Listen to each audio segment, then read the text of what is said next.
Hi, I'm Chris Wilson from Grindy Gear Games. We make Path of Exile, the indie action RPG from New Zealand, and we're here to promote it in Los Angeles and San Francisco this week. The game comes out October 23rd next month, so look forward to it.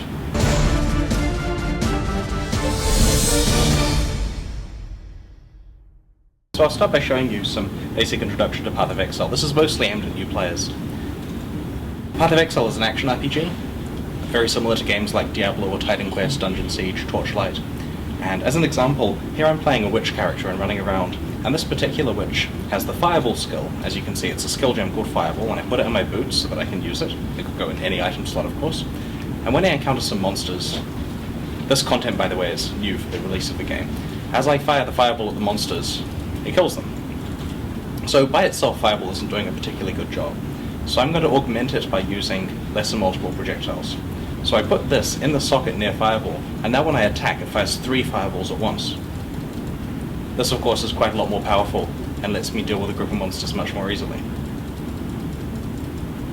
Now, if I take another skill, for example, Ice Spear, and I put that in the sockets as well, I also get the ability to fire 3 Ice Spears at a time as well as 3 fireballs, because the support gem's affecting both.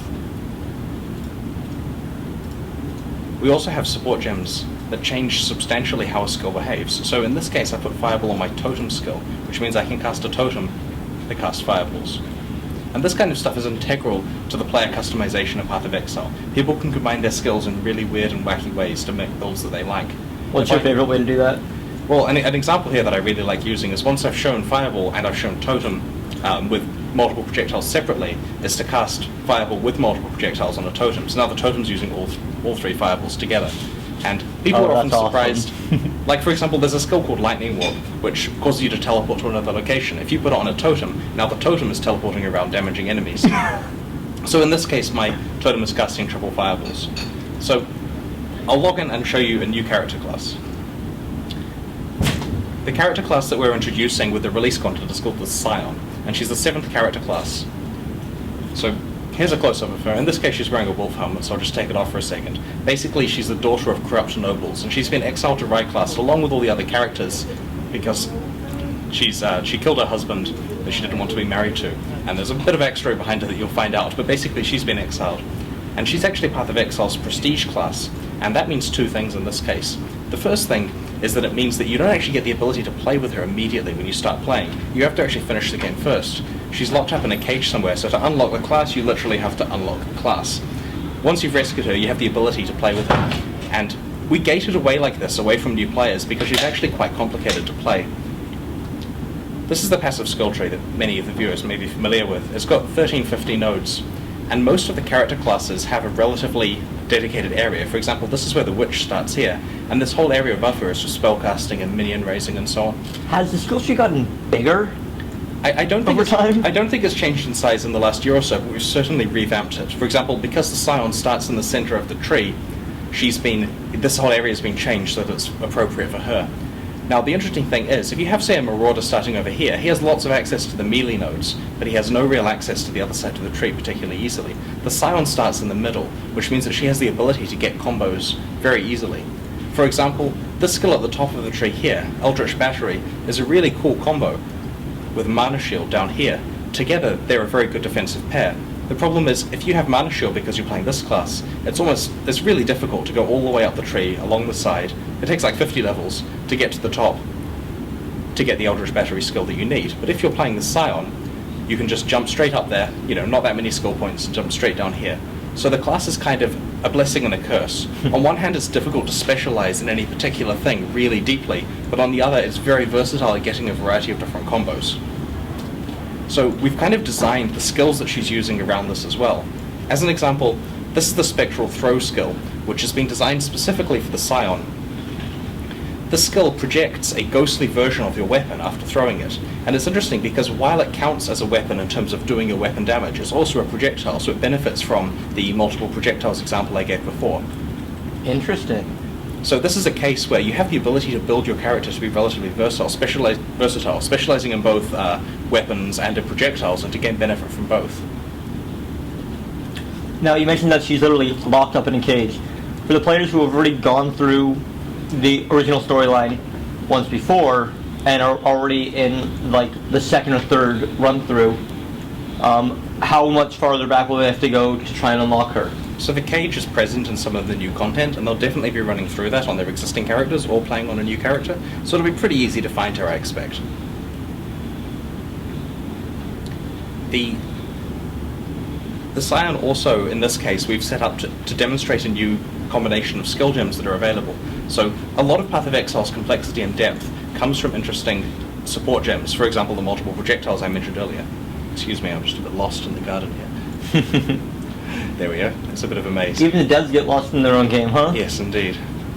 Which way do you go? I'll use this as an opportunity to show off some new content. So, I'll just walk to the library area. Now, for the record, guys, those codes don't work in the release. They're dev mode only. So this is used for our media tour demo. So this is an example of the library. And I'll try to show you what happens with regard to trigger gems as I'm fighting. So if I use this lightning strike skill, you'll see that occasionally some spells come out of me that aren't lightning strike. So in that case, you see Shock Nova cast. And as I fight this skeletal beast, it didn't trigger on him, but we'll hopefully get it on the next guy. You may occasionally see there's another Shock Nova. And occasionally you notice some ice spears coming out as well. Now the reason why Shock Novas and ice spears are triggering as I fight the monsters is because we've actually got some trigger gems set up for the Scion to use. I'll just show you those. Now, are trigger gems Scion exclusive, or can other characters use them as well? So other characters can, and there are great examples for them to do so, but because trigger gems typically trigger on some kind of melee action, or some type of event like that, and then cast a spell in response, it's more beneficial to use them on something like the Scion because she can specialize in both spells and weapons together. I'll show an example here. So this is the Lightning Strike skill, and normally you'd throw, say, 4 or 5 different supports onto Lightning Strike to make it more powerful, do more damage, that kind of thing. But in this case, it's supported by Cast on Melee Kill, which has a 64% chance in this case to cause all of the supported things to trigger when I get a melee kill with that skill. And in this case, we've got Greater Multiple Projectiles, Ice Spear, and Shock Nova. So when I get melee kills, it triggers a bunch of spells, which fits with this particular build of the Scion because of her specialization in spell damage. I love it. This is as opposed to just having a bunch of stuff that makes your Lightning Strike do more damage. I've also got a combo here, Cast Wind Stunned, Cast Wind Damage Taken, combined with Frost Wall and Enduring Cry. And the idea is that as you're playing, if you take a bunch of damage, which I'm not because I'm awesome, I'm not because this area is particularly easy with this level of character, but as you take a bunch of damage, it triggers Frost Wall, which portions you away from the monsters by pushing them back, and also triggers Enduring Cry, so that you get a bunch of endurance charges. So why don't you show us a little harder of an area? That's a good idea. Okay, I'll just see if I can take some damage from these guys. Oh, we're going up the tower. Okay, so this is the first area of the Scepter of God, which is another one of the new areas in the game. This is the beginning of the tower, which ascends through to the grand finale boss fight at the top. And hopefully when I take a bunch of damage in here, you'll see the different things trigger. So I'll fight the monsters and hopefully we get some frost walls coming out. You have to reach some certain damage threshold before it triggers them. So here's an example. The frost wall came out and the endurance charges. That both chills the monsters and moves them out of the way so that you're pretty safe. The endurance charges, of course, give you a lot of benefit to staying alive. This down here that you can see, that monster who's standing inside the bubble, I can't actually hurt him from a distance. He ran away, that wasn't in time. I can't actually hurt him from a distance because it's designed so that the bubble protects him unless you're inside it. So if I stand inside, I can hurt him. And we do this as a way of penalizing ranged characters in situations like this. And there's a lot of new monster abilities throughout the game that are designed so that ranged characters have a much harder time with it. Do you expect a lot of ranged characters to start posting on your social networks like your forums? What's up with this? Why is it this? Do you expect them to cry out a lot about broken and unfair? Well, I think it's pretty fair because there are a lot of things that hurt melee characters. For an example, if there's a monster mod that we're adding to one of the leagues, which makes monsters explode when they die, that clearly hurts a melee character who's close up. So it's only fair that we add some stuff to make it so that you have to close in on certain monsters if you're ranged occasionally. Absolutely. It also definitely seems to add to the partying, because if you're a ranged character and you're running by yourself, not that you necessarily would be, I mean, it's very possible from what we've seen here, but it definitely seems like it would be a good thing to party up and get a couple of ranged characters and get a couple of melee characters, and then run through this. So when you do have a monster like that where the ranged effects from like a witch or a shadow using ranged attacks can't hurt it, you can definitely get a melee up there. Yeah, that's exactly right. Party synergies certainly help in fights like this. So there are 5 new specific monster types in here. There are also a bunch of new varieties. For example, we've repurposed the City Stalker monsters to give them new abilities. We've introduced more statues and so on. But especially in the gardens, I believe that the footage earlier shows at least 3 different new types of monsters that weren't seen before there. There's ones that eat corpses and throw them at you.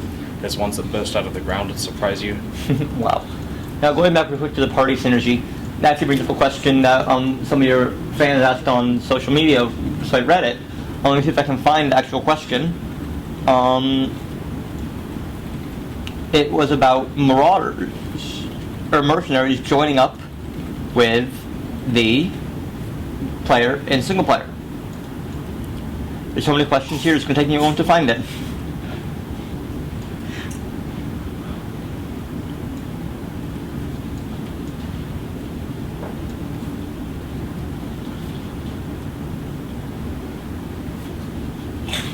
So with regard to mercenaries, it's something we've actually been looking at for a long time. And the short answer is we're not introducing mercenaries as is to the game just yet. We have some interesting plans for the future, but that's something for the future. There is, however, thankfully something I can show related to this, which is that there's a new skill in the game called Animate Guardian, which very loosely approximates the concept of having a mercenary. So, as an example, I've got an armor on the ground here, and let's say I want that armor to fight alongside me, because that's what armors should be doing. So I animate it, and now the armor's stood up, and it can walk around. And I'm going to give it this spiked bundle, which is a shield, and as I find weapons, I can also equip them to it. In this case, I don't have a copious amount of weapons on the ground, so I'm going to spawn one.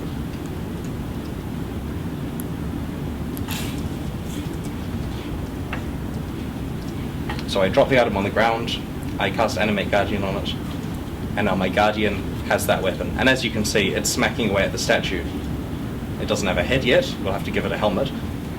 But this will persist between areas and allow you to basically find a set of items as you go and gradually upgrade them. Like, a rare item drops, you don't particularly want that armor, so you throw it on your Guardian. And although you're never going to get those items back, and it's kind of designed to be a bit of a throwaway thing, it's certainly an interesting way to spend the spare items that you don't want. Kind of like a mercenary. Alright, well I think that's a lot of content that we showed, so let's get into the nitty-gritty, the hard questions from the community. Okay, I'm looking forward to that.